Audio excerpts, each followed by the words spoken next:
ان شاء الله النهارده هنعمل احلى وصفتين من نواعم العيد، وهي بديل البيتي فور وهو اللانكشاير، وطريقه تزيينه حلوه جدا. والغريبه، اول حاجه هنعملها الغريبه. عندي 500 جرام من الدقيق ما يعادل 4 اكواب. عندي ربع كيلو من السمنه ويكون طالعه من التلاجة.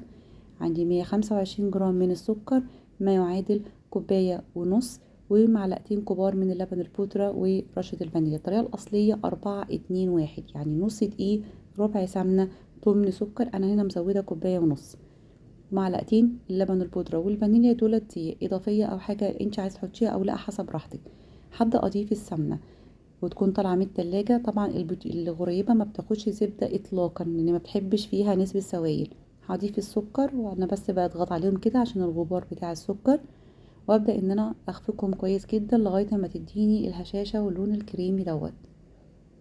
هبدا اضيف هنا اللبن البودره، بيديه طعم حلو قوي للغريبه. وهضيف الفانيليا وهخفقهم برضو بالشكل ده.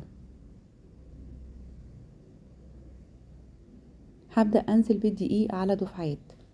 انا في الحاله ديت هقلع الجلافز علشان عايزه ايديا تتجانس مع السمنه والدقيق كاني ببث فيهم، واحس ان هما اتغلغلوا كده مع بعض ودخلوا مع بعض بالشكل دوت. وما تخافيش لو انتي ضغطتي عليها كويس، ما عشان هي اصلا ما فيهاش نسبه سوائل فمش هتاثر معاكي في حاجه. بس ما تبالغيش قوي يعني في عجنها بالشكل دوت. هبدا ان انا المها كده. طبعا الغريبه لازم يكون فيها تلزيق، تلزيقه بسيطه كده. انا هنا هختبرها. طبعا انا في الحاله ديت انا لازم اغسل ايدي علشان اختبرها، ما ينفعش اختبرها وايديا بتلزق بالشكل دوت. هبدأ ان انا اخد قطعة كده من العجينة معايا، شايفينها بتلزق كده بس على خفيف، وابدأ ان انا اضغط عليها كده والينها بين ايديا. لقيتيها شققت معاكي يبقى هي لسه عايزة تتخدم حلو. لقيتيها ان هي مش شققة قوي يبقى هتضيفي هنا في الحالة دي معلقة سمنة واحدة. الغريبة هنا لازم تخش التلاجة على مرحلتين، مرحلة قبل التشكيل ومرحلة تانية بعد ما شكلتها وقبل ما ادخلها الفرن. خلي بالنا كويس جدا. هنا بصوا ناعمة هي، ولازم بصوا شايفين التلزيقه دي كده حلوه قوي. هبدا ان انا اغطيها وادخلها التلاجة حوالي نص ساعه.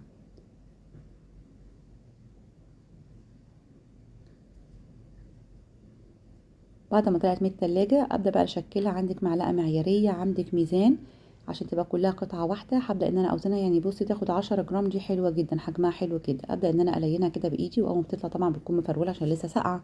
هبدا ان انا اشكلها كده بايديا واضغط عليها. بعد ما خلصتها خالص من التشكيل بتاعها كده، هبدا ازينها باي حاجه عندك، لوز، اي حاجه عايزه تعمليها ساده برضو تبقى حلوه. طبعا هنا هاخدها قبل ما اولع الفرن، هدخلها التلاجة حوالي 10 دقايق، وابدا اولع الفرن على درجة حرارة 150. ما تاخدش درجة حرارة عالية، بتاخد حوالي ربع ساعة. خلي بالنا ما تطوليش عن كده عشان ما تنشفش معاكي. واول معايا، يعني بقولكوا كده الكمية طلعت معايا كده صينيتين حلوين. واول ما بتطلع معاكي بتسيبيها شوية كده وحركيها من مكانها. اتحركت من مكانها تعرفي ان كده استوت. طبعا هي ما بتاخدش لون، يبقى لازم يكون لونها فاتح، وشها زي ظهرها من تحت لازم يكون اللون واحد. وما اجي اضغط عليها بصوا ناعمه، ما بتتكسرش يا جماعه زي البسكوت، لا لازم تضغطوا عليها كده تلاقيها ان هي ناعمه. بصوا الفراغ اللي فيها حلوه قوي، جربوها هتعجبكم قوي. هبدا بقى اخش في اللانكشاير. اللانكشاير اللي عندي 500 جرام من الدقيق، عندي ربع كيلو من الزبده على سمنه، انا عامله خليط ميكس. عندي 180 جرام من السكر، وعندي كوبايه من النشا، وعندي معلقه صغيره ممسوحه من البيكنج باودر وبيضتين. هبدا اضيف معلقه البيكنج باودر الممسوحه، ما تزوديش عشان ما يفرش منك، ورشه من الملح. وهضيف النشا زي ما انا قلت لك هنا كوبايه من النشا حوالي 100 جرام، وهقلبهم مع بعض. انا هنا استخدمت ميكس بين السمنه والزبده، عايزه تحطي زبده بس، عايزه تحطي سمنه بس هتبقى حلوه برضو. وهضيف السكر وابدا ان انا اخفقهم كويس كده مع بعض. عايزه تزودي سكر شويه زودي، بس هي هيبقى سكرها كده معقول. ال 180 حوالي كوبايه وربع. هبدا انزل ببيضه بيضه بالشكل دوت. طبعا احنا حاطين هنا فانيليا، انا حاطه فانيليا سايله. وابدا ان انا اخفقهم كويس جدا مع بعض، وابدا انزل بالدقيق وهقلبه كده. طبعا احنا عارفين طبعا ان بقى في الحاله دي ان البسكوت ما بيتعجنش، اي نوع بسكوت ما بيتعجنش، يدوبك انا بلمها كده عشان هي طبعا فيها زبده، والزبده فيها نسبه سوائل فما تعجنيش فيها. وابدا ان انا اشكلها، شايفينها طريه جدا. هبدا هنا اخد العجينه وهقسمها على 3. هعمل عشان هلون 2. هاخد الجزء الاولاني اللي هو الفانيليا عادي، هاخده احطه كده في ستريتش راب، وهبدا ادخله التلاجة بالشكل دوت. هبدا النوع التاني بالكاكاو، هحط معلقه كبيره من الكاكاو او من معلقه لمعلقه ونص حسب ما تلون معاكي. بفضلوا نوع يكون كاكاو حلو، انا بستخدم نوع اسباني بيدي طعم حلو قوي. وابدا ان انا اخفقها كده حلوه كده، اقلبها كده مع بعض، ما تعجنيش فيها، قلبيها.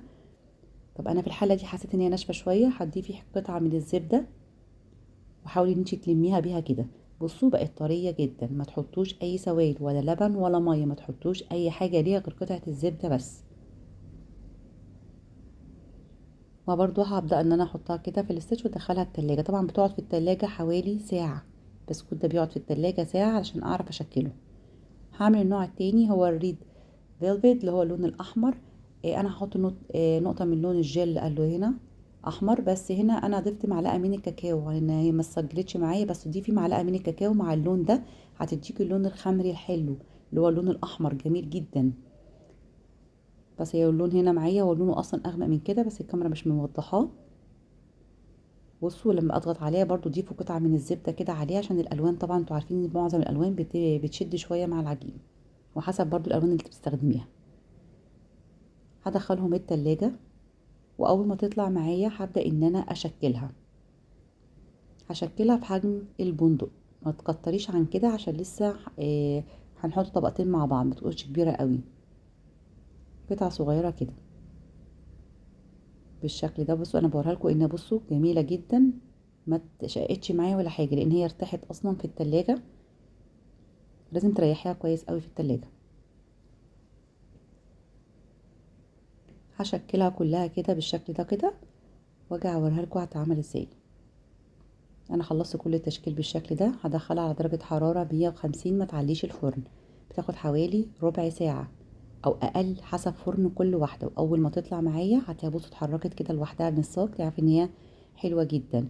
بتاخد لون اشقر كده بسيط من تحت.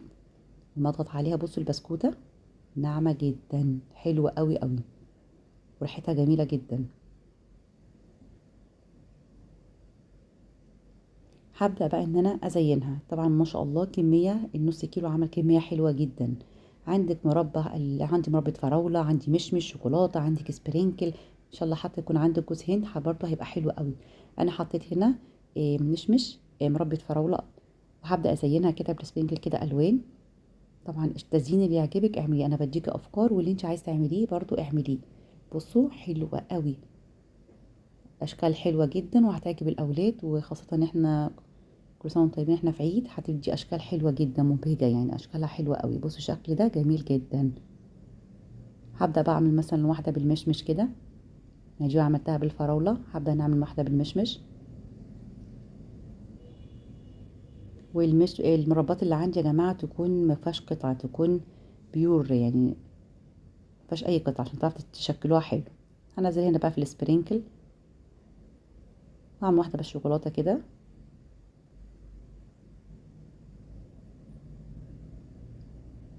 هنزلها في الفرماسيل اللي هو الشوكولاته منها فيها كده.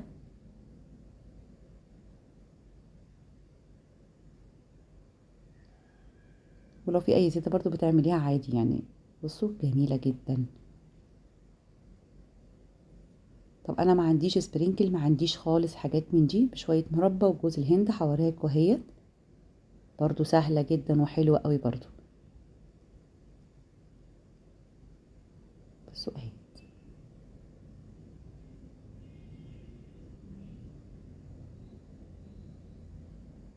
دي برضو هعملها لكم بجوز الهند.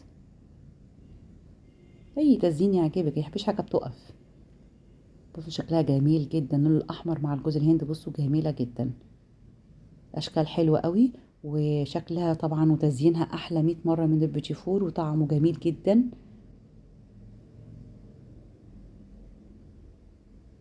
والولاد هيحبوه قوي.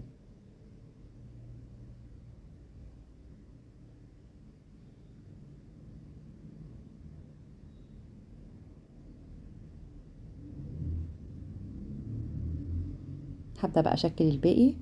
انا حبيت بس اوريكم بعض الافكار وشايفين وبعض التزيينات اللي انتوا تقدروا تزينوها. ولو عجبكم الفيديو ما تنسوش الاشتراك في القناة وتفعيل الجرس وتكومنت حلو عشان يوصلكوا كل جديد. بكيلو دقيق عملنا تشكيلة حلوة جدا جدا من اللانكشاير والغريبة بمنتهى الجمال. وكل سنة وانتم طيبين، جربوهم هيعجبكم، وبالهنا والشفا.